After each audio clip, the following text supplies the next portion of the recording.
You do nothing when we go play Horde mode instead. Yes. Nice. Nice. Blood.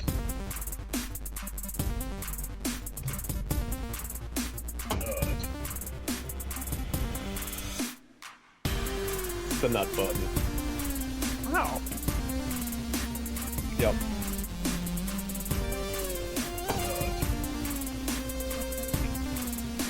There we go. Welcome, everyone. Welcome back to Hard Reset, a Cold North production. I am Patrick the Law Morris, and joining me this week, a couple of one familiar face, the tenacious Tim Miller. I don't have a face. Don't tell them that. He's like Voldemort. He has slits for eyes. No, that's nostril. Does Voldemort have eyes? Oh, he has cat eyes. Of course he does. No, you're thinking more of Brock from Pokemon, who doesn't have eyes. Brock. No, Brock's just squinty. Is that racist? Not really. He's drawn that way. He can't help it. Yeah. And our resident robot, Ethan Richard. You finally convinced me to come on. Finally. Come on, Ethan. Anyways, right, I'm going to stop you right there. Coming up this week on Hard Reset, we will be discussing Gears 5, full spoiler mode, as we all played it together. And we're going to talk about what we thought of the game. Spoiler alert for the podcast. We're going to spoil all of Gears 5, and I didn't love it. Anyways, but before we get to that, I want to know what you guys have been playing this week. Tim, tell me what you've been playing this week. I've only been playing Gears 5. Only Gears 5. Only Gears 5. Nothing else. Well, I mean, other things, but that's like the most prominent and most exciting. Okay, so we'll get to that later on. What's the second most prominent? I've been playing Star Fox Adventures again. Very bad idea. One? Yeah, the GameCube one.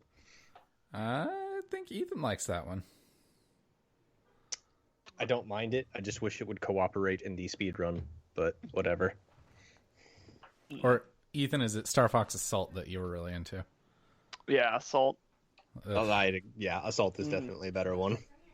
I will agree with that.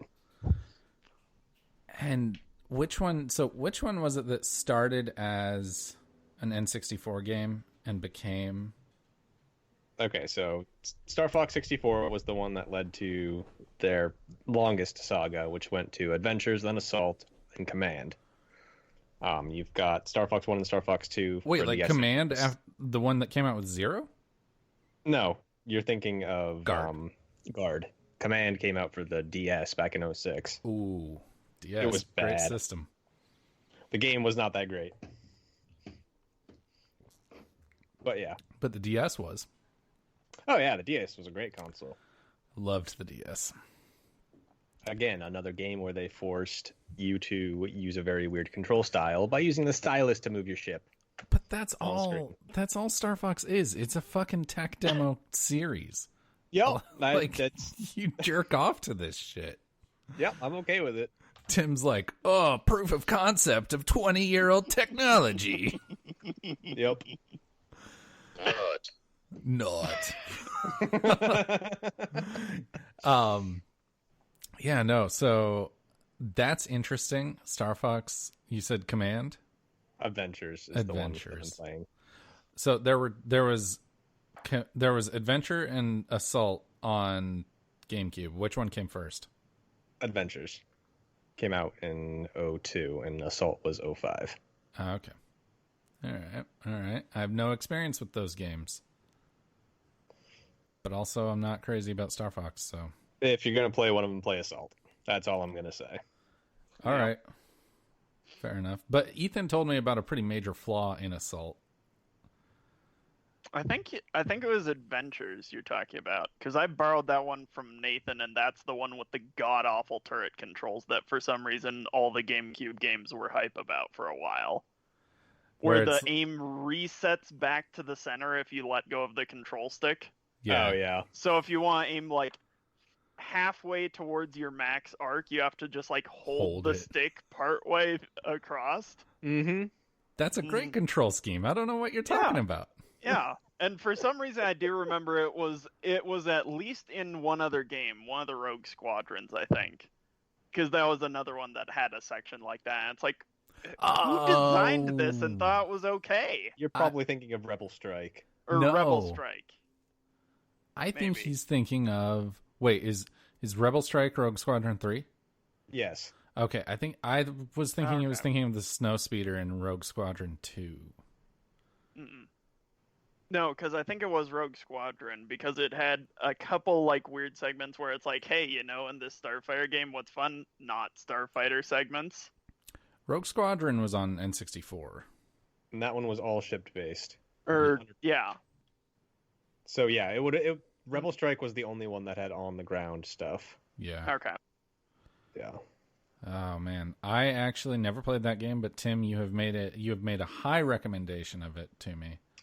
I would say get Rebel Strike over Rogue Leader, and the only reason I say that is you can play the entirety of Rogue Leader co-op with At the somebody end else. of Rebel Strike. Anytime actually. You can start it as soon as you start the game. Oh, So it's available to you fuck. right off the bat. I'm gonna check Bull Moose real quick. See if Probably get it for like $13, if not less. It's not very expensive. 6th gen games are pretty hot these days. Let's check it out. What game was it? What's it called? Star Wars Rogue Squadron 3 Rebel Strike. Nice. Mm. Whoa, Tim! Guess how much it costs? $13. $13.97. Wow. It's almost as if I know about this game. Let's see how much Rogue Squadron 2 costs, because that one is more fondly remembered. Probably like 17. Nope, $13.97. See, you're So, not all same knowing. price. Let's see how much Rogue Squadron 1 costs. This item is not available at this time. I don't know what that is in dollars. Infinite. You will never have enough money to own this game. Or think I no already- one wants it, and so that's why it's not for sale. Whoa, you shut your whore mouth, Ethan. Yeah, that's a statement. You're hitting a soft spot for both me and Tim right now. I fucking loved Rogue Squadron. I remember I used to do the cheats and play as the Naboo Starfighter because it was so ridiculously fast compared to everything else. What a game. Anyways, so all right. So Ethan. Looks like it's going for about $20 on eBay. Oh, okay. So they Okay. get less valuable. Mhm. All right, Ethan, Wait. tell me what you've been playing this week. Yes, so also Gears 5 with Horde. Apparently you're the only one who hasn't. I played what I wanted to play in that game. Horde is cool, but like I got what I wanted out of that game. And I paid $1 for it. I mean, that's fair, but you really should play Mm, some Horde mode with us. It is a shit ton of fun. We'll get into that later. Yes. But yeah, aside from that, replaying Subnautica again because I cannot wait for Below Zero to come out. So you play Subnautica on PC, right? PC. Yeah. And you can play the VR with your thing? Yep. Which is awesome and terrifying. I would not play that. I would be too scared. And yet you could play For Alien good reason. Isolation. Okay. Yeah. Alien Isolation is not in VR. You can make it in VR. Go No, put you on can't. your put it on your PlayStation VR and just have it everything else blacked out around you. I guarantee it'll be 10 times scarier. Okay, yeah. That's how I and played it. And Also, it was terrifying. I was playing it exclusively at late at night and with headphones on, and then the alien scared me really bad one time, and I screamed and I woke Jillian up, and then I was only allowed to play it in the daytime. That was a self-inflicted rule, though. Really, just because I didn't want to seem like a little pansy. But okay, Ethan. So you're going through Subnautica. You're getting back into Subnautica in preparation for new update? I guess it's technically a new game. It almost feels like an expansion pass. Just because it seems like it's going to be adding onto the story, but not like a brand new reimagining. Just like same gameplay, same basic mechanics, new area. Okay. And yeah, I think it's in early access right now, but the thing I definitely learned from the first one is you can only go through the story once, so it makes sense to wait for everything to be complete before you do that first playthrough. Hold up. Why can you only go through the story once? Well, you can only experience the story the first time. Aren't all games that way, though? You're just describing all games. You're just describing doing something for the first time ever. Yeah, but it definitely feels more meaningful in Subnautica, just because the game is so heavily reliant on exploration. Okay, fair enough. So, all right. And so you're getting ready. When does that Subnautica update come out? Yeah, I believe that's end of October last I saw. So, yeah, it's really coming up here. All Assuming it doesn't get delayed, which is very possible. And then I'm assuming you're buying a Switch Lite on Friday and you're going to play Link's Awakening and Breath of the Wild. I don't know about that. Friday is September 20th is just turning out to be a pretty rough day for me every year now. Because last year it was time for me to get a new watch and a new phone. And then this year I'm getting a new phone and the Switch Lite is coming out. And I'm just like, I just can't catch a break. Me personally, I'm setting my alarm for the 20th just to watch the news to see all the idiots trying to raid Area 51. Oh, yeah. Is that on the 20th? Mm-hmm. Oh, man. I'll be there with my Switch Lite. I'll be like running towards the gate. Oh! Yeah, good luck with that. I'll be sitting comfortably on my couch watching the hilarity of it all. Honestly, I think that could become a problem. It's going to become a problem. 2 people have already been arrested, and I'm sure a few more have as well. Oh, good. Idiots. Yep. All right, well, I mean, I personally have been playing through Spyro on the Switch. I played through all of Ripto's Rage. And let me tell you, controversial opinion here, Ripto's Rage, not a well-paced game. I haven't played it in so long. I just remember liking it the most out of all 3. I did too. Actually, I always liked number 1 the best. But like, I remember liking number 1 the best, but feeling like I liked number 1 the best because I was the most attached to it. And like secretly in the back of my mind thinking like, yeah, but number 2 is the best. But like, honestly, it's not, because you do, what is it? Summer Forest. And that's like pretty boss. And then you do Autumn, whatever it is. And it's like, yeah, that's pretty good. That's pretty good. And then the game is pretty much over. And then you still do Winter Tundra. You have a whole third world that you have to do. But it's just like no talismans in that world. It's just orbs. And it just feels like they really phoned it in. So, I mean, I would still recommend playing it, especially on Switch. It's such an amazing place, like an amazing way to play that game. But now, how does it perform? Like, how well does it perform? Very well. Very well. Small hiccups during the loading screens, but that's what loading screens are for.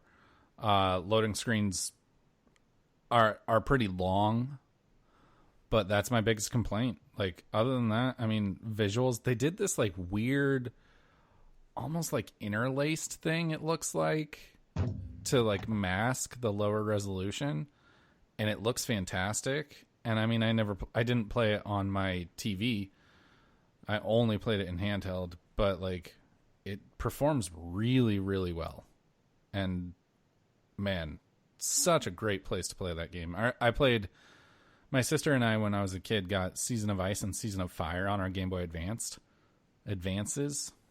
And I was like, I remember playing that game thinking like, oh, this is so sick. Like, I can't believe I'm playing Spyro on a handheld console. And now it's like full blown like PlayStation Spyro, but looks way better. And it's on like the contemporary, the Game Boy Advance's contemporary, which is really cool. Ethan, that's one you should buy when you get a Switch on Friday. Switch Lite. But no, it's really cool. Definitely runs well. Definitely worth $30. Maybe it's 40. Even if it's 40, worth it. Great games.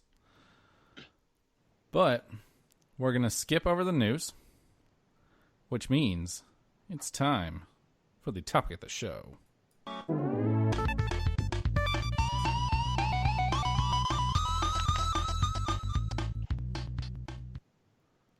Oh, okay. Tim put on while we were listening to Dixie Kong play us a sick riff on her guitar, Tim put on a Marcus Phoenix Gears of War hat. And I feel like I'm just on a Skype call with Marcus Phoenix right now. Marcus, what's up, guy? How you feeling about Gears 5? Grumble, grumble, manly things. Yeah, okay. That's about in character. Yeah. Okay. Yeah, no, I've had this hat for like fucking 10 years now. I love Gears. I really grew to love Gears this summer, which is why I'm so disappointed. But I want to hear you guys' take. Ethan, like, just real broad. Let's get into the nitty gritty in a minute. Just how did you feel about Gears 5? Where does it fall in the plethora of Gears for you? I would say it's probably at the very least in the top half. I think it had issues, but it also brought a bunch of really cool innovations to the table. Okay, so what innovations are you referring to? Just in terms of gameplay, for those of you who likely don't know, in the co-op mode, you can play as Jack, and I played through our co-op campaign entirely as Jack, which, I mean, I don't know that I've ever seen an established series do this as well, where they bring in like an entirely different play style into a game and it fits and it works properly, like the closest approximation. Like an entirely support character. Yeah, entirely support character. Like the closest thing I can think of is like the commander modes in the Battlefield games that they tried out for a while that everyone hated. Of just like bringing in a very different play style. Yeah, no, I'm trying to think of one, and you make a good point here, because no one has really done that. Yeah.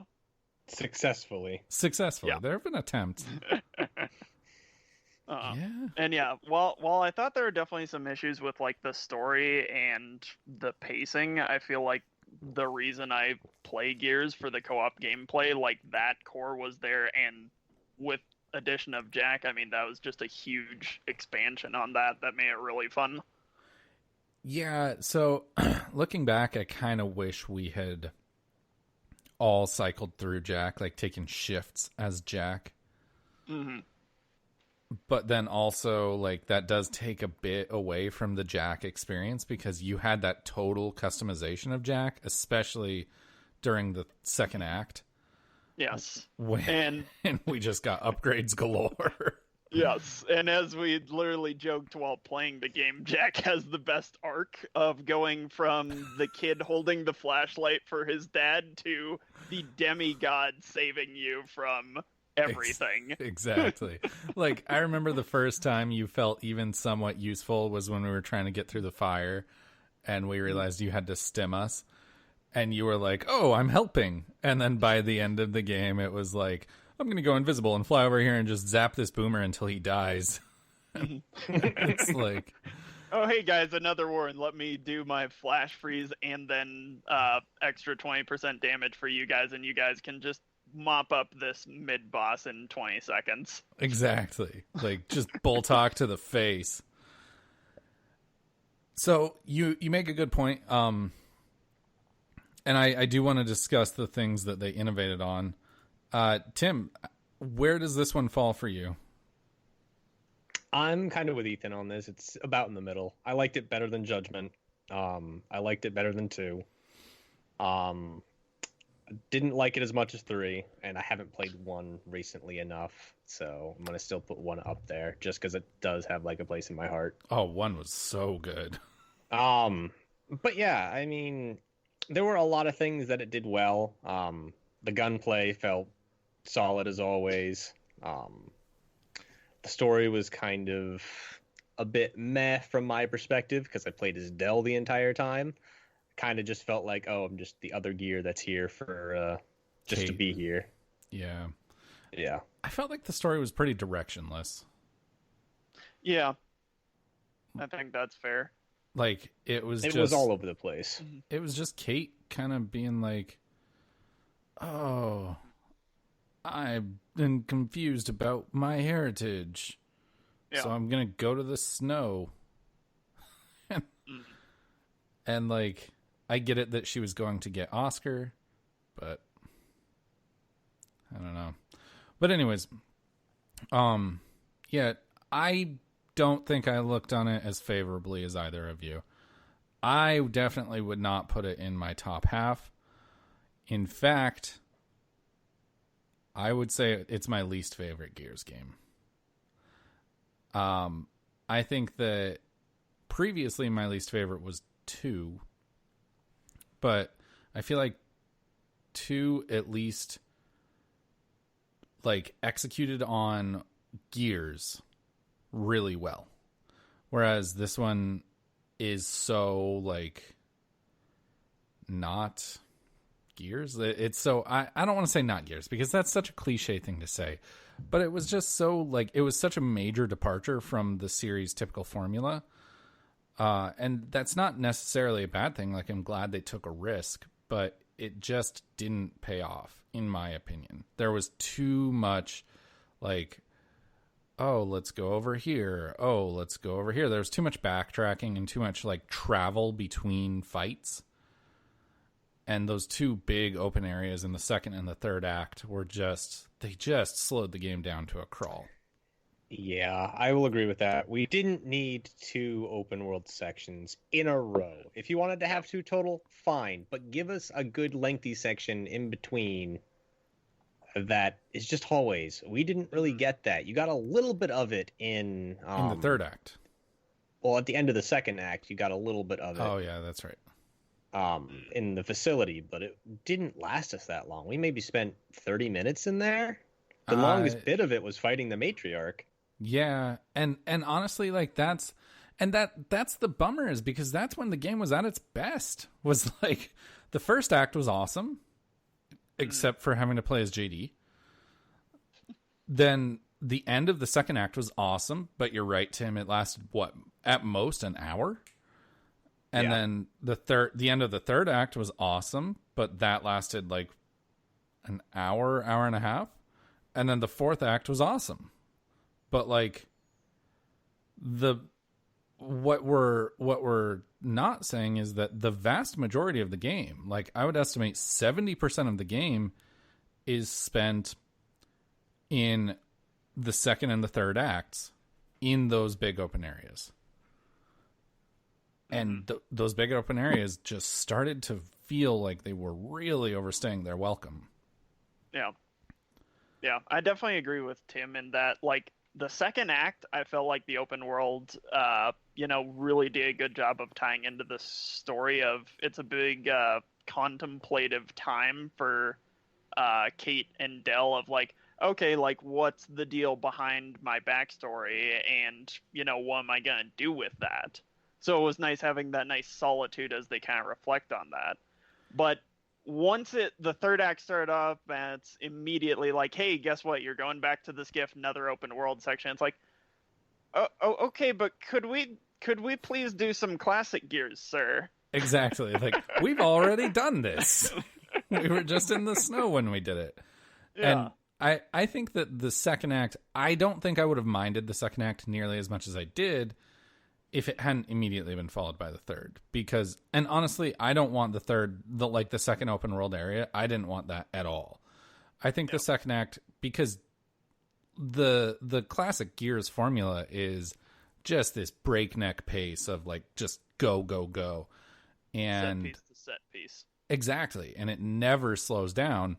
And the second act slowing down and giving, I think, was a really good opportunity for them to explore Del and Kate's relationship.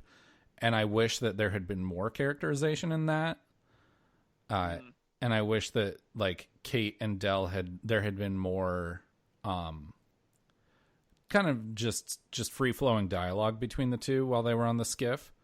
Because they're out here, like, in the middle of nowhere, in the freezing ass cold, looking for her past.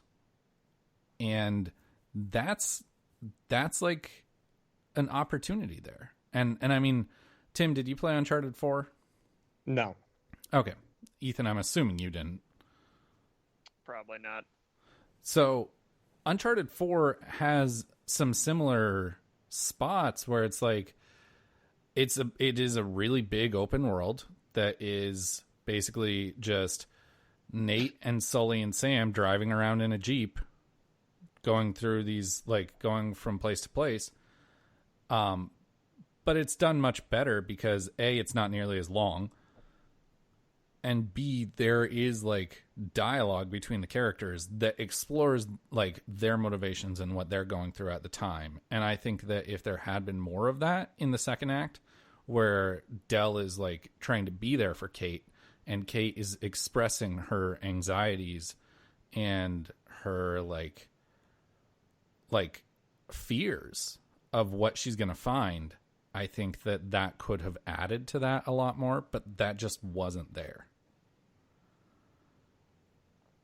See, I feel like there were still a decent number of lines kind of getting to that point in the second act.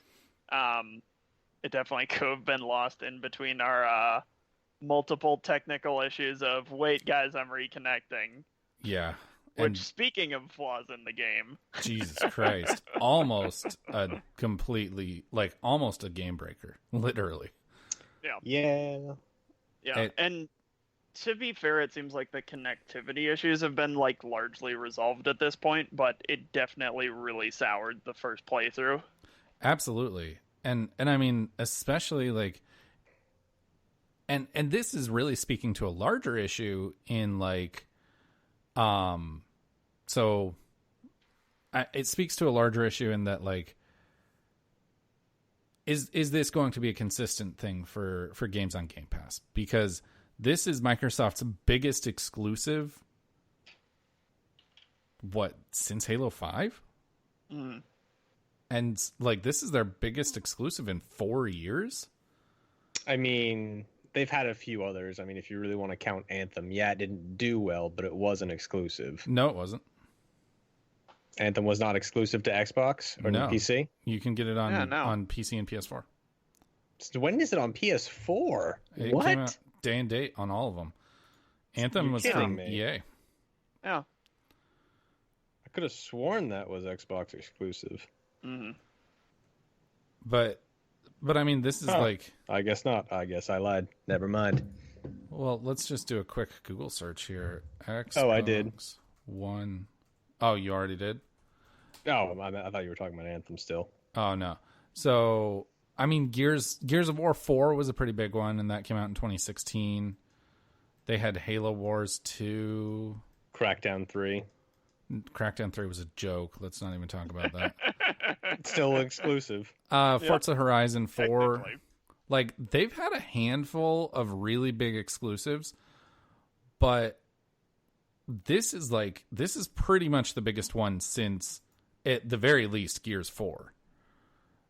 And this really speaks to, is this going to continue to be an issue for big Xbox exclusives that are launching day one on Game Pass, that you can play them for $1? And of course, everyone is going to play that game, right? Mhm. So Yeah. do you guys think that Microsoft is going to learn something from this, or do you think that it's like we're going to experience this when Halo Infinite comes out next November? I wouldn't be shocked if they had similar problems with Halo Infinite, because I feel like there was definitely a transitionary period where more and more games were moving to dedicated servers, where it's like launch day, tons of issues all the time, and then like after a while it seemed like devs learned enough from having that mistake a few times of like, okay, this is the amount of servers and server infrastructure we need to handle this, and then that issue kind of died down. I think we're in a slightly new problem here for Microsoft in that, okay, how do you anticipate the servers you need when you don't know how many people have purchased the game? Because it's Right. literally as much as every single Game Pass subscriber, all the way down to no Game Pass subscribers. You don't know how many are going to play the game. Absolutely. Versus with devs just selling a game, it's like, okay, we sold this many games, we can estimate, this percentage of people are going to be playing day one. Or like this many pre-orders, and we can guess. Yeah. And so that could, like, just spitballing here, because you make a good point. They do need to be able to project. Do you think that there's a possibility that moving forward we could see something with like a big exclusive release coming out on Game Pass on day one, or even day, like in this case, -4? Do you think that for Game Pass subscribers, when they turn on their Xbox, they could like get a pop-up notification that says like, hey, do you want to preload Gears 5? Like, hey, are you planning on playing this game? And then that could help them gauge interest just by, hey, how many people have said, yes, I'm going to go ahead and preload this? Yeah. I mean, I obviously don't know the exact situation behind the scenes at Xbox, but I would assume they can pull that information of like how many people have downloaded. Oh, absolutely. Yeah, just automatically. But like, that's, mhm. but I mean, pushing a notification versus just looking at who's downloaded would give you a much better idea, because reminding people, like there are people like us who are like super hyped to play Gears 5 day one, but then there are other people who are like, oh yeah, it would be cool to play Gears 5. I didn't even know that was coming out. Yeah. And then they're playing it on day one because they have Game Pass. I know for me, I don't know how it is for other people. I get messages through like Xbox Live messages that often have reminders of like, oh, hey, this big game is coming at Game Pass. I think I got one for Gears 5. Oh, really? Yeah, I get those messages too. That could be a really good way, to be honest. Yeah, so they have that. But yeah, I definitely think they need to. I think the big thing is they need to figure out the formula of, okay, like people who preload or download a free game with Game Pass, the percentage of those who actually play it day one is different than the number of people who pay money to get a game to play it day one. Absolutely. Figuring out that range, it's I think, a is way bigger number, and being ready to for those people. Mm-hmm. Yeah, because honestly, this game was kind of a technical disaster on day one. Like, it crashed Xbox servers in a way that we really haven't seen since the late aughts, like 2008, 2009. Yeah, the last I can remember is Master Chief Collection when that first came out. So. Oh yeah, that one was pretty bad. But did that one crash Xbox Live? I don't think so. I don't think it crashed Xbox Live, but I do know there were a lot of like connection issues. Oh yeah. Even like with local multiplayer and stuff like that. That game was not ready to be out when it was. And a huge part of the problem with Master Chief Collection, and correct me if I'm wrong on this, they might still be doing this, but co-op is peer-to-peer. Yep. God. So stupid. Yeah, that needs to be fixed for Halo Infinite. It damn well better be. Yeah. I'm absolutely sure that Halo Infinite will run on dedicated servers even for co-op. Yeah. But no. So, okay, so getting back to Gears 5, because the technical issues did become a major problem for us, but we also had some other problems besides just technical issues and the open areas. I mean, I think that the introduction of, spoiler alert, the choice at the end of choosing whether Dell dies or JD dies, I think that that's going to introduce some problems moving into the future for Gears. Do we know which ending is actually canon at this point? No. Yeah. I know I've seen a fair amount of speculation that JD is the canon survive choice, which kind of makes sense in that, like, he has a much more interesting character story to resolve. Like, Dell was the good supporting friend, but that was about it. Versus JD's whole arc, his relationship with his father, blah, blah, blah. Like, there's places you can go with that in Gears 6. Whereas Dell, it's like, what can you go aside from he continues to support Kate? Yeah, he continues to kind of just play that, like, that sounding board. Yeah, brother role. Yeah, that he did all throughout this game. Mm-hmm. And honestly, like, looking back, that's pretty much what he did in Gears 4 just for JD. Mm-hmm. And, like, that, I don't know, that kills me because I really like Dell. Like, I really like Dell, but when I break it down and when I actually look at it, I'm like, no, he's a pretty boring character. But he's super endearing. Yeah. And like, the scene at the beginning of the game, and Kate's like, who cares? Who gives a shit? He's a robot. He didn't choose that. Racist. Like, that was just so funny. But yeah, no, I think that this is going to cause some problems moving forward because, and I just, in general, I don't like it when games do this unless they're games where they do it a lot, like The Witcher. So Witcher 3, we've all played Witcher 3. Has that section at the beginning where it's like, it basically gives you the opportunity to establish the choices you made in Witcher 2. So that the game knows what you did in Witcher 2 and moves forward with that. And it's like Gears is going to have to do that in Gears 6, or they're going to have to just tell statistically half of their audience, hey, the thing you did wasn't canon. And that's just fucking frustrating. Like, I don't want to hear that my choice wasn't canon. Especially considering I just chose from the gut. Also, you haven't mentioned the third choice. The third choice. Yeah, did we actually confirm that that's like a legitimate choice? So I looked it up and it is not. Okay. So the third choice of just not doing anything, which Until Dawn taught me, is always an option. Turns out in Gears it's not. But of just not doing anything and seeing what happens, turns out she just kills them both. And then you get a game over screen and you have to restart. Yeah. Which kind of makes sense. Yeah, definitely. I mean, like, that makes sense for sure. But I don't know. I'm not crazy about how this is going to affect Gears moving forward.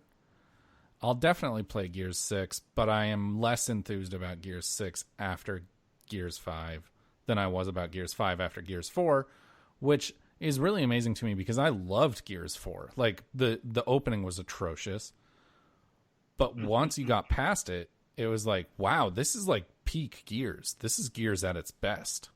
Yeah, once you repress that first act. Yeah, once you repress the first 2 hours of the game, it's like, no, this is good shit. And like, Yeah. It's so much fun shooting at robots. I think, and that's the thing is the DB portion of Gears 4 is really what holds Gears 4 back from being better than Gears 3. Yeah. Which, thank God they learned their lesson in this one of significantly less robot sections. Yes, the robot sections in Gears 4 were just a straight up plague. And now like, and then there were still some robots, but like having the what was it called, the leeches infect the robots, was a cool touch, and it made them different. Yeah. Plus they tended to play very different. They played like stealth sections, a lot of them. Yeah, which was really cool. Which that at least is satisfying of, okay, I can get some sweet pre-scripted assassinations on some dudes instead of just like shooting metal bullets into another metal thing. God, yay. so frustrating. I mean, honestly, as good as they were, like the boss that came out of it, the Swarm, I felt was quite uninspired, not very fun to fight. So I agree with you on that. Like the Swarm is like what the Locusts are called now, but it was the flock. The flock. Okay, that. Yeah, God, that thing was stupid. And you have to fight it so many times. Yeah. Yep. It was like a super generic mini boss fight that you have to fight so many times, way too many times. And it was just a bullet sponge. It really didn't do a whole lot to you. Like, it wouldn't kill you on any hit. Like, it wouldn't, like, down you. Like, there was no, like, immediate danger. It would just drop leeches that were annoying. Yep. And then on top of that, it wouldn't react to your shots because you're really only killing leeches individually. And so, I don't know. You pointed that out as we were fighting it in the second act when we were going for one of Ethan's 10,000 upgrades. But like, after you pointed it out, suddenly it was just so glaringly obvious. It was like, wow, can't wait to do this again. Like it was just annoying fighting the flock from there forward. Yeah. Yeah, I will say on later reflection, I think the mid bosses in this were less interesting, or like maybe not even mid bosses, but more generic bosses. So the flock, definitely. Snatchers, I feel like are in just kind of a weird position in terms of the gameplay. I feel like they would play a lot more interestingly if they were maybe faster but less absurdly bullet spongy. They felt more menacing in the fourth one, and I think that made them a lot more fun to fight. Yes, I agree. Yeah. The Snatchers, like that sequence of the Snatcher taking Marcus and like chasing after it for a really long time. Honestly, too long in the fourth one, but like it did set a precedent of like a Snatcher is a major threat. Yeah, because it took out Marcus Phoenix. Absolutely. And then on top of that, when the Snatchers would pick you up in the fourth one, maybe it was just me, but I felt like they were in much more of a hurry to leave the battlefield than they were in Gears 5. Yeah. And Gears 5, I think, definitely like overused them. And like you're saying, they were just like slow moving around unless they were doing their jump at someone. Yeah. So it's just this big giant orange tank that just kind of waddles around the field and occasionally throws out one hit down projectiles. Yeah, exactly. And there was like, I feel like when they would pick someone up, they would just sort of meander around and it wasn't stressful. Whereas in Gears 4, it was like when they picked someone up, it was like, oh fuck, he's making a beeline to get out of here. Yeah. Get me out of here right now. Yeah. Yep. There wasn't that feeling of, okay, I can't go down in this fight because otherwise it's going to grab me and run away from me. It's like, oh, Tim got picked up again. Go let him out, I guess. Oh, Pat got knocked down now. I'll do the same thing. Exactly. Just repeat. Exactly. Yep. Mm-hmm. So yeah, but on the flip side, on the other side of this coin, I did like the Wardens. I thought the Wardens were The cool. Wardens are good. Wardens were a lot of fun to fight. And I really liked the Matriarch. Yes. It was, at the time, very frustrating. But looking back, it's like that was a really cool fight. That was a fight that I think like they definitely achieved with the Matriarch fight what I think they were trying to achieve with the Berserker fight in Gears 3. Mm-hmm. In that, like, it was definitely like a mid-game boss. Yep. And that was neat. Yeah, definitely. Oh yeah, the Matriarch fight was great. The fact that you Matriarch had fart. Matriarch fart. Yep. Uh-huh. It smelled terrible, but Ugh. frozen water. Yeah, and So. that was a really cool like final, because that was the send off for Act 2 was the Matriarch fight, and you spend so much time like in Act 2 breaking ice, and but it was always optional up until the Matriarch fight. And then in the Matriarch fight, it's like, okay, if you haven't learned this yet, you're about to, because you need to break the ice in this section. And that was a really cool mechanic of like, okay, I could shoot these guys. I could shoot a bunch of these guys, or I could just shoot out the ice and kill 3 of them all at once. Yeah. That was really neat. Yeah. Yep. And that was definitely a nice improvement. I wouldn't go as far as say it's an innovation, but a really nice addition to the Gears formula, those ice sections. Environmental stuff. Yeah, like that specific environmental stuff. Like I definitely also remember another segment that I think was frustrating at the time, but looking back on it, I really enjoyed. Which was when you're defending that door and they're coming across that big giant ice lake. Oh yeah. Yep. No, that was awesome. Yeah. Like even when we were playing that and we were having to try it like 3 or 4 times, I enjoyed it the entire time. Yeah. And yeah, that was a really great segment. It was. And now that we're like getting into this, it's occurring to me. So the second act had this big open area, and there was this really cool mechanic of breaking the ice. And it introduced at least one major environmental variable, right? Environmental like variable mechanic. But the third act, the desert, really didn't have that. It didn't have it at all. Yeah, at best it had that section where you're driving through the storm, which that part was pretty cool. That part was pretty cool, but there was no way to introduce environmental effects in to the fighting, right, into the combat. And thinking back on it, like that, I feel like is a major missed opportunity, because it could have been very much the polar opposite of what you were doing in the second act, shooting the ice out from under them and letting them fall into the water. Imagine if they put something similar to what Spec Ops: The Line has, where it's like there are so many opportunities to drop sand on people and just bury them. Yeah. And like give the player a bunch of opportunities like that to bury him in sand. That would have been really cool. Yeah. I think the major takeaway is Act 3 just needed like some reason to justify the open world section to make it fun the second time around. And it just didn't.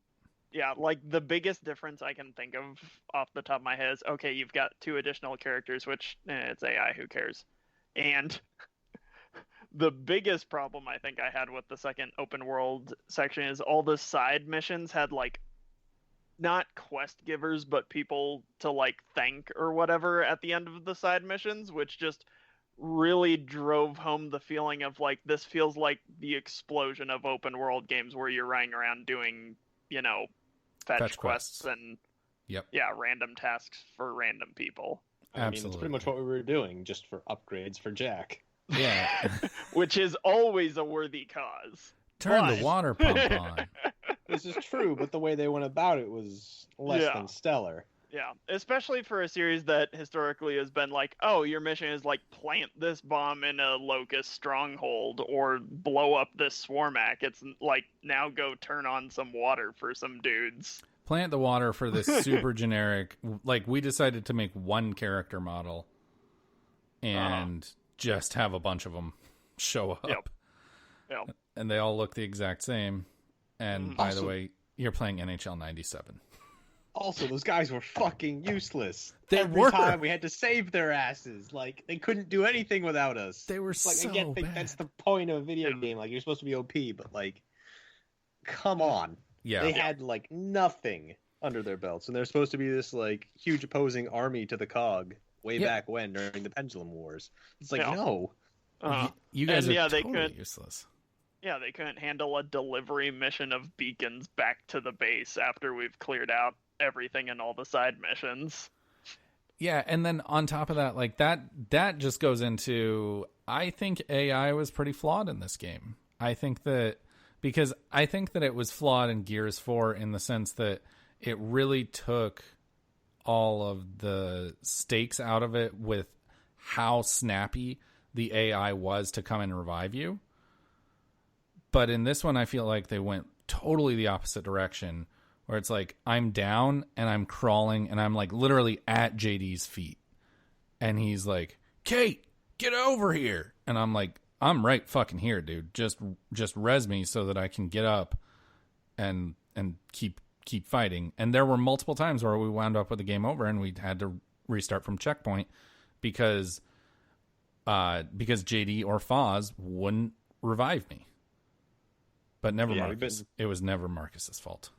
We've been running into similar issues in Horde mode where the AI will just run out there away from all the fortifications, go down, and then the other AI will go try to help it and go down as well. Yeah. And it's just... No, it's not...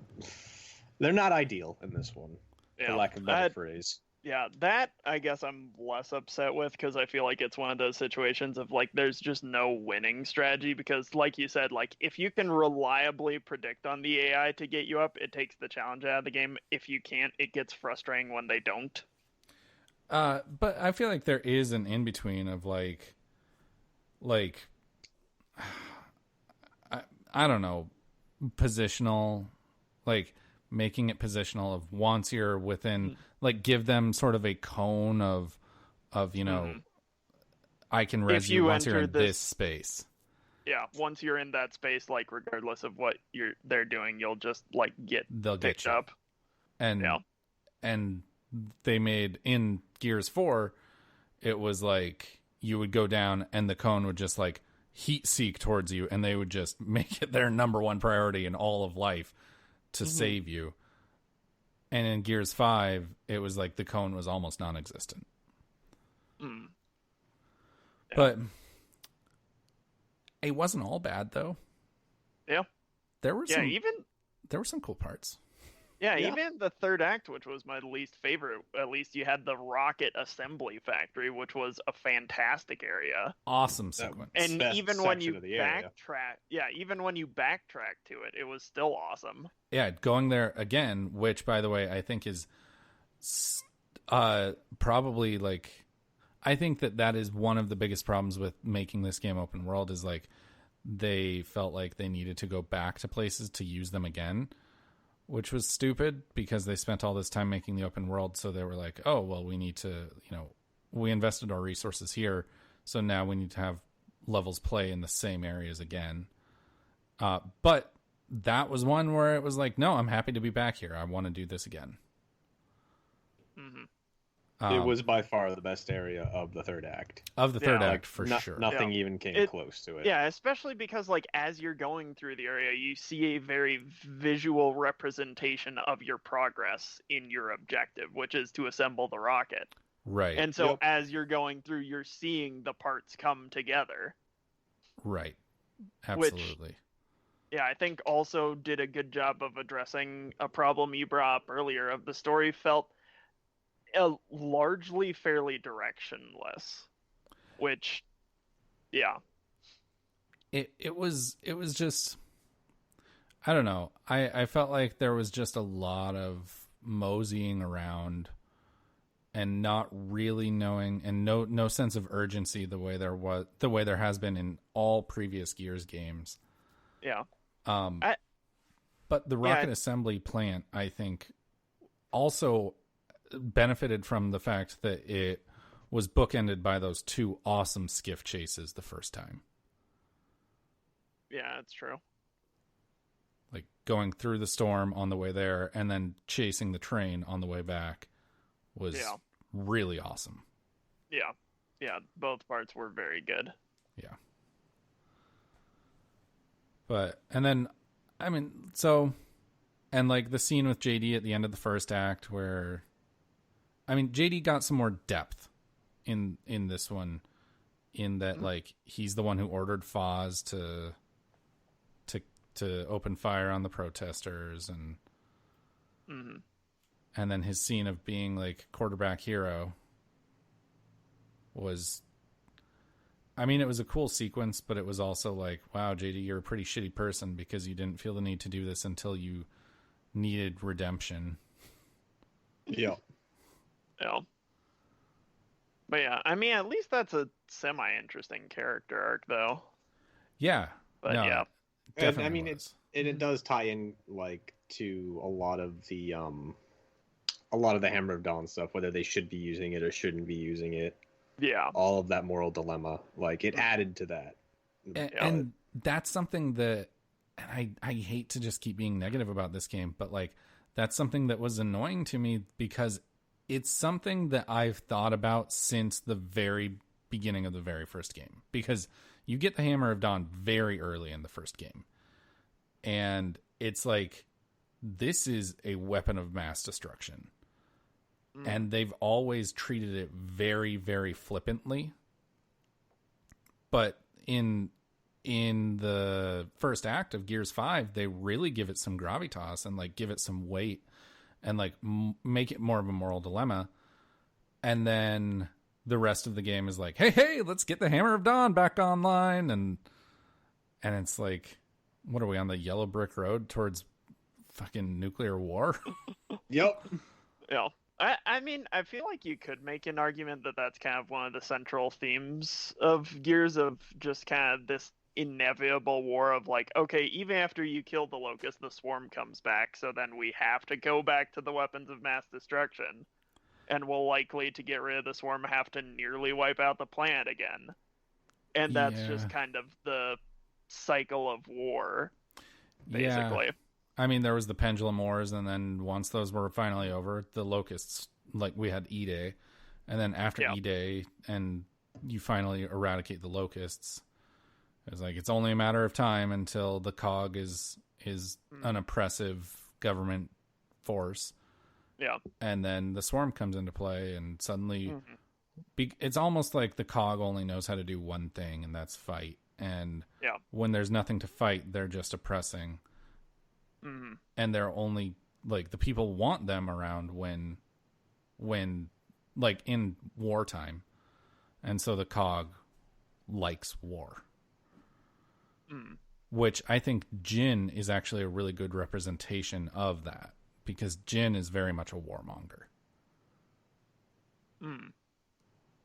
Because she's just a super hateable character. Yeah. Oh yeah, she's a cunt. Yeah. I mean, I hated her in Gears 4. I hated her in Gears 5. And that's, I mean, it's like wrestling. It's like, when I hate them, it means they're doing their job well. Like, she plays that character really well. Yeah. And I'm definitely glad her character and her side of the story actually made more of a difference in this one, because 4 it was basically just like, oh, Jin's oppressing people. Okay, once we're done with that, to like start the story off, now it's just a game about like saving Marcus and saving Kate's mom. Yeah. And Jin shows up from time to time to just be like, "Mwaha, twirl my mustache." Yeah, and Jin was definitely given a lot more depth. And you liking the visual of Jin twirling her mustache? Yeah, that's exactly where I just went. Ugh. And so like the Gears 5, Jin got a lot more depth, and she was a much more dynamic character with kind of a more of like motivation pulling her in different directions than she was in Gears 4. But also, and just counterpoint here, Gears 4 takes place over the course of like 20 hours. Yeah. Whereas, and so like you really, and thinking back on the series, my biggest problem with Gears 1 and 2 was that there wasn't really a big bad. Like 1 had Ram, but you really didn't interact with Ram. You didn't get to know Ram. Ram didn't get much screen time. But looking back, Gears 1 takes place over the course of like, what, 4 or 5 days? And then Gears 2, you have Scrouge, or Scourge, or whatever his name is. But it's like the same thing. It's like, takes place over like 3 or 4 days. Yeah. His lines of dialogue are rawr. Yeah, exactly. But this is the first Gears game that's taken place over a course of several months. And so them stepping in, giving Jin more character development and having her be more than just someone who twirls a mustache is, I think, benefited the story in a really good way by adding a third dynamic of it's not just this group of characters versus whatever we're calling the Locust this week. Mm-hmm. It's this group of characters versus the Locust, and there's also these outside opposing forces. Yeah. I think if I want to look at the series as a whole, I feel like Gears has been for a while and I feel like they're starting to take the right steps along this path of figuring out, okay, what do we want to do with the story? I feel like the first trilogy, the first 3, like, also kind of suffered from it felt somewhat directionless, but at least it's like, okay, we've got this plan to kill the Locust, go and do it. Okay, now we have a new plan, go and do it. But those plans didn't always feel like they gelled together, and there wasn't much aside from, hey, we've got a plan to kill the Locusts. Right. 4, I think, went too far in the other direction of, okay, your objective is after we repress the first act. After we've just put that out of our mind. Yeah, after we go through like a brief section of like, hey, guess what? The cogs are assholes now. It was very directed story of we gotta save Marcus, we gotta save Kate's mother. But like you said, it felt like kind of weird of like, okay, that's it, and then we spend way too long trying to save Marcus that it feels somewhat out of place for the series. 5, I think, is starting to go into, okay, we're our own new trilogy. What do we want to do different from the original trilogy? Really focus on those character stories, which from the like trailers and stuff felt like was really going to focus on Kate. But I feel like we only really focused on her in the second act, and then she like mostly resolved the problem. Yeah. Until the Queen showed up at the very end to give you a relatively pointless choice. Yeah.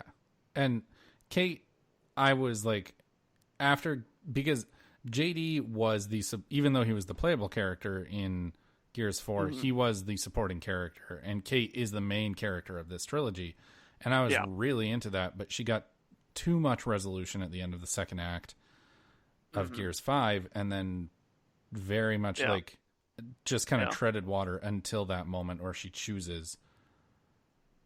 And then that was that. Yeah. And so like, yeah, it felt like that was the core central story in this one, but then they realized, okay, around that we have to establish like a bunch of stuff. So like the first act I felt was very disconnected from the rest of the game because it's just like, okay, let's make the plot developments that we need to happen to have the second story take place happen. Of like, we find out about JD, he kind of has his heroes fall with the Hammer of Dawn and stuff, and then it's like, okay, now that we can get into the actual story, let's do that. It was very scatterbrained. Yeah, it had that, and then everything after was basically just like, oh yeah, and okay, Queen Mira has to come back and like fuck shit up and just be like, oh hey, I'm gonna be the continuation of your problem you thought you resolved, Kate. Yeah, well, it's Reyna now, but Yeah, sorry, Reyna. Yeah. Again, whatever we're calling the Locust this week. Exactly. Yeah. And I think that going back to like themes, I think one of the running themes, especially if you watch the like cinematic trailers for these games, and I was pretty disappointed that there wasn't one of these for Gears 5, but like the cinematic trailers for Gears 2, Gears 3, and Gears 4 are beautiful. And they really hit home that theme of like, these are fun games, but they are about the fact that war is hell. And like, they are, especially in the cinematic trailer for Gears 2, it's just pure desperation. War breeds desperation. And that was like, that's something that I think was kind of absent in Gears 5, is that theme of like, war is terrible. And that's what these games up to this point, I think, have been about, is war, even though it's necessary, like, even though it's like, there are those that will profit off of it, like we mentioned, the COG. War is absolutely terrible. Yeah. And that's what these games have been about, is for the individuals, for the soldiers, for their families. War is hell. And I feel like that was just really missing in this game. Yeah. It did come back in a very good way at the very end if When she you killed looks out. JD. Yeah. And yeah, especially seeing how Marcus reacts to that situation, especially because this is a character you've gone through the whole series with, and seeing this happen to him. And seeing his reaction, that was the best moment in the entire game, was seeing Marcus react to losing JD. Yeah. And like, God, that was heartbreaking. Yeah.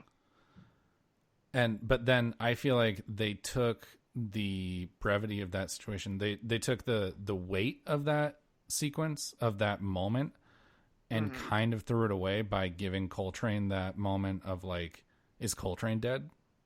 Yeah. That was a weird moment for me. Like, I liked my theory in the moment of like, okay, it's not just you're picking between JD and Dell, it's you're picking between old COG or new COG. That would have been an actually, I feel like, interesting decision. Okay, if you kill JD, then it causes a chain of events that leads to the death of all the old COG members, versus the opposite, the other way. Right. Like, if we that had would seen have been Marcus die and Baird die. Yeah, and that would have Sam, been interesting. Yeah. that would have been really cool. But like, and then if you had let Dell live, like if you had saved Dell, or if you had saved JD, sorry. Then seeing Foz die and seeing, pretty much everyone besides old COG die would be, and knowing that, but that would have created too much variation, and they would have had to make two versions of Gears 6 basically. Yeah. At that point. Yeah. Which is why this choice was stupid. Yeah. Yeah. Yeah. Now, go ahead. Yeah, I was just gonna say real quick, I definitely agree with you. Of like, as much as I like kind of wanted to see that happen in the moment, like realistically, that would have been just completely infeasible. Yeah. But yeah, Tim, you were saying? I'm actually kind of disappointed by the number of Ravens that were shot down. We only lost one this time. There were not nearly enough helicopter crashes in this game. The real reason people play Gears is to watch Ravens get shot down. That's all I play Gears for. Okay, so the death count. I liked that we saw Lady Carmine die, because it brought back a series mainstay. And I liked that they honored the second cool Carmine. But I liked that they honored the results of the vote from Gears 3, and they teased us, and a bunch of times they made us think Carmine's gonna die. But they did not do it. Yeah, if they ever kill that series, I'm breaking the disc I don't buy anymore in half. Just writing them a very angry letter saying, I'm never going to play Gears 12 because you killed Clayton Carmine in Gears 11. And we voted in 2011, damn it. We voted that this wouldn't happen. I died of old age, Patrick. Yes. You can't outlast life. I don't know care. He was 80 years old and still hucking his Lancer around, using it as a cane half the time. But I thought he should have survived that battle. Oh, man. And it's like, that would actually be hilarious for them to be like, yeah, Carmine retired, and like, you know, say like Gears 9 or whatever, like Carmine retired and he finally made it, and then he died of old age, and it's like, or like he's gonna go anytime now, he's got cancer, and he just keeps living forever. God, that would be a great way to end Gears that 14, joke. he's just in a wheelchair hooked up to like everything Yeah. you could possibly imagine. Oh man, I really hope that happens. I hope Carmine is just in a wheelchair, hooked up to a respirator, just keeps on trucking throughout the entire series. Yep. He'll be the final boss of Gears 12 as he's become a horribly mutated monster in his wheelchair. And he'll and just you be don't even unbeatable. kill him. You just what? He'll be a side boss, like a secret boss, and he'll just be unbeatable. Yeah. Yep. Every time you're about to kill him, he just hooks up to a new respirator, Yeah. and his The health only bar way- just fills back up. Yeah, the only way you can defeat him is freezing him in ice, which just means he comes back in Gears 14. Oh man. All right. Well, there's still more to discuss on Gears, but I think we're going to leave it there. But it's Ethan, you're here, and I wanted to give you an opportunity to get on the board, so it's time for the weekly trivia challenge. Oh god, no. All right. So this week's trivia question: what is the family name of the main antagonists of Resident Evil 7? Is it A, Miller, B, Baker, C, McMahon, or D, Redfield? You know I didn't play these games, you monster. And I know Tim got too scared. Yep. Uh-huh. Antagonist, you say, right? Yeah, but no Googling. I'm not Googling. Yes, you are, you son That's of a bitch. That's a great fucking idea, but now I'm not going to. Well, I know it's not two of them. Uh-huh. Okay, so Ethan, you're going to go first because Tim seems more confident than you. Yes. Okay, can you repeat the options one more time? A, Miller, B, Baker, C, McMahon, or D, Redfield? I'm gonna guess McMahon. All right, C, final answer? Yes. Tim? McMahon. I'm sticking with my last name. My family's evil. I know it was all us. A, Miller, final answer? Yep. Neither of you are getting points this week. The answer is Baker. Damn Nice. So that leaves us with Ben is winning for the year, has 10 points. Andrew has 6. Oh, no, sorry. Tim, you're in second. You have 7. Andrew has 6. Nathan has 2. Evan has 1. Ethan, 0. 0. I'm winning at golf. You're well. This is true. This game isn't played like golf. It's played like pretty much every other game ever. Can we change that? Is it too late? It is too Kinda late too to late. change that. But anyways, thank you so much for listening. Let us know what you guys thought of Gears 5, and make sure to subscribe on whatever platform you found us on. You can see everything we do all in one spot over at coldnorthpro.com. We'll be back next week discussing whatever it is that happens next week, or in the next 7 days at least. And until then, reset. Your mom was a pretty lady.